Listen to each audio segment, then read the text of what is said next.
چون این تغییراتی روشن می‌کند که چرا افراد مبتلا به تروما به قیمت غفلت از مشغولیت فی‌البداهه به زندگی روزمره خود هوشیاری بیش از حدی به تهدیدات دارند. این کتاب شرح می‌دهد چرا افراد مبتلا به تروما اغلب دچار گرفتاری‌هایی تکراری می‌شوند و عبرت گرفتن از تجارب گذشته اینقدر برایشان مشکل است.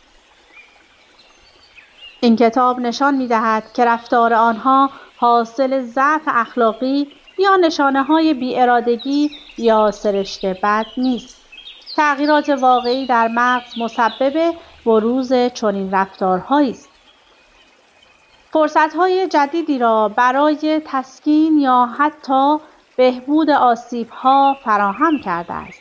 این کتاب شیوه‌ها و تجاربی را آفریده که با بهره‌گیری از قابلیت انعطاف‌پذیری عصبی طبیعی مغز به بازماندگان کمک کند تا در لحظه کاملاً احساس سرزندگی داشته باشند و به زندگیشان ادامه دهند. این کتاب 3 مسیر پیش رویمان قرار می‌دهد. 1. کل به جز با حرف زدن، ارتباطگیری مجدد با دیگران و فراهم ساختن فرصت شناخت و درک آنچه درونمان در حال وقوع است و در عین حال پردازش خاطرات تروما. 2. مصرف قرص‌هایی که واکنش‌های هشدار دهنده نادرست را از کار می‌اندازند یا بهره‌گیری از فناوری‌هایی که شیوه سازماندهی اطلاعات در مغز را تغییر می‌دهند. و 3.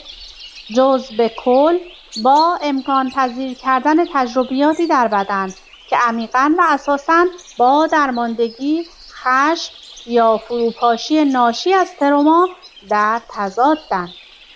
تعیین بهترین گزینه از بین گزینه‌های فوق برای هر بازمانده خاصی کاملاً تجربی است.